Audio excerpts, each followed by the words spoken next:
And the word that I'm choosing to focus on in 2023 is... Hey friends, do you have a word for 2023? Have you ever chosen a word for the year? I love this practice of choosing a word to focus on for the year. It makes more sense to me than making a list of resolutions that are loosely related. And choosing a word to focus on is, well, more focused, and I definitely need that. I'll share the word that I've chosen for this year in just a little bit, but first I wanted to tell you about some of the words that I've chosen in the past. Some of those words that I've chosen have been really impactful on my life, depending on how I went about choosing it and how much I incorporated it into the coming year. Some of those words have been intentional, pray, and focus. You guessed it. Those were some of my favorite words that I've chosen to focus on. When I choose a word for the year, it helps me to build my goals around that theme. And I find that it helps me to realize those goals more fully. Here are some suggestions to help you as you contemplate choosing a word for the year. First, pray. You should pray about the word that you're thinking of choosing, or ask God what word you should choose.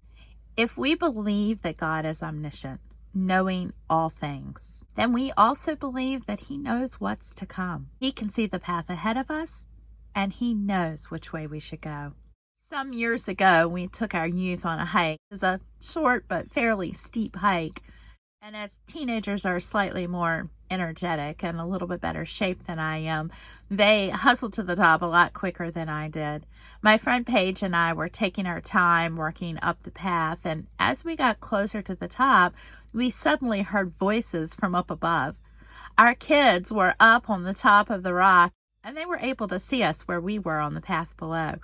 But not only could they see us and the path we were following, but they could see all of the other paths around us as well. And they began to lead and direct us through the way that they felt we should go to make it to the top of the rock the quickest. God has a different view of our lives.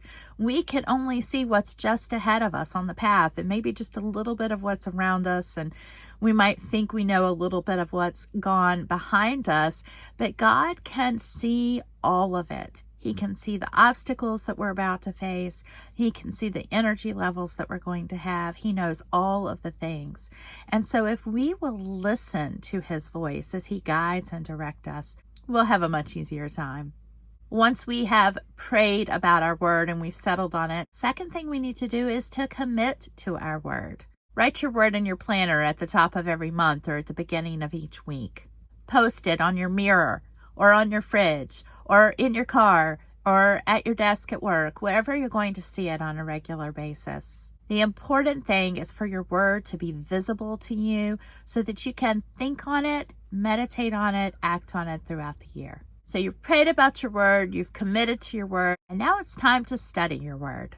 I love word study. You might not be surprised by that. I bring it up in a lot of my videos. You'll continue to hear about that often, I'm sure. Words have meaning, and that meaning has power. Look up the definition of your word. Find quotes using your word. And most importantly, find out what God says about your word. Make yourself some note cards with verses or passages that are about that word, and read them regularly to plant that truth firmly in your heart. You've prayed about the word. You've committed to your word. You've studied your word. And now it's time to act on your word. Put your word into practice. It will take some time for your new word to become a regular part of your everyday life, but you can try it on each day until it does. Is your word kind? Well, then plan some ways that you can be kind today. Is your word generous? Plan how you can give. Is your word peace? Then build peace into your everyday routine. New ideas and new habits don't happen without action. You have prayed about your word. You have committed to your word. You have studied your word. You have put your word into practice. And now it's time to return to your word. New habits and goals take time to form. Give yourself grace. There will be days where you will be farther from your word than you could imagine. Instead of allowing yourself to be riddled with guilt over your perceived failure, Allow these times to be opportunities to return to your word anew. Use prayer and your commitment and your study and your previous action to help you return to your word over and over. I wrote a Bible study on focus. I'll link that in the description below. It's part of my Daily Cup of Encouragement, One Step at a Time series. And in the focus study, I recorded a story that I love about my friend Lauren, who looks at the new day and the new year just a little differently than most of us. I'd like to read you an excerpt from that story now. I have a friend named Lauren who is a young lady with special needs. I would actually describe her as having a special attitude. She is so excited each time she sees me that it really blesses my day. Our encounters are usually brief, but I always walk away with the feeling that she has taught me something. One of the last times I ran into Lauren with her mom, she reached into her purse and pulled out her pocket calendar and a pen. Her mom had marked Lauren's birthday in the calendar for her, and she took great joy in pointing that day out to me. It didn't matter to Lauren how far away her birthday was. She just knew that it was important to look forward to it. As we stood talking, Lauren continued to mark days in her calendar.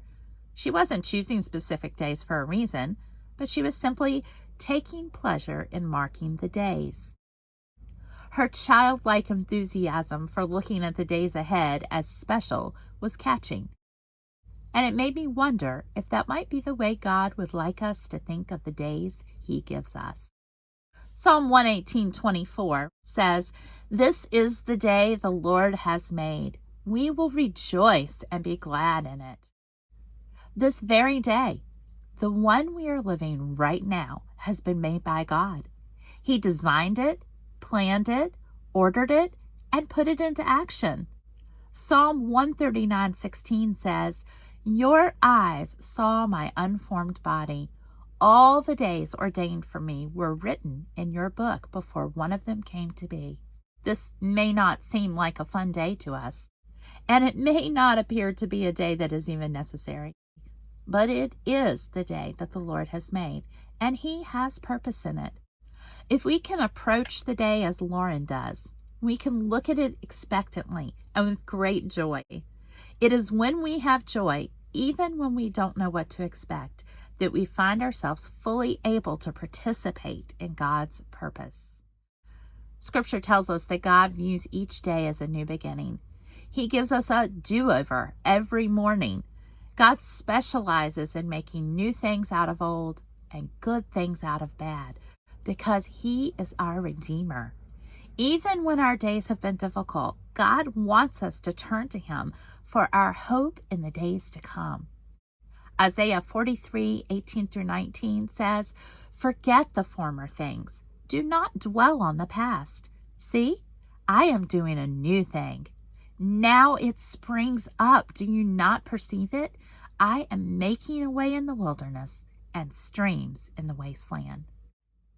Lauren's mom recently shared that Lauren will frequently depart for the day with an exclamation of, "Happy New Year!" What an incredible joy to be able to treat each morning as a new beginning. If God's mercies are new every morning, shouldn't that give us the hope to mark the days ahead with joy? This is the day that the Lord has made. Let us rejoice and be glad in it. Lamentations 3:22-23 says, "Because of the Lord's great love, we are not consumed, for His compassions never fail. They are new every morning. Great is your faithfulness."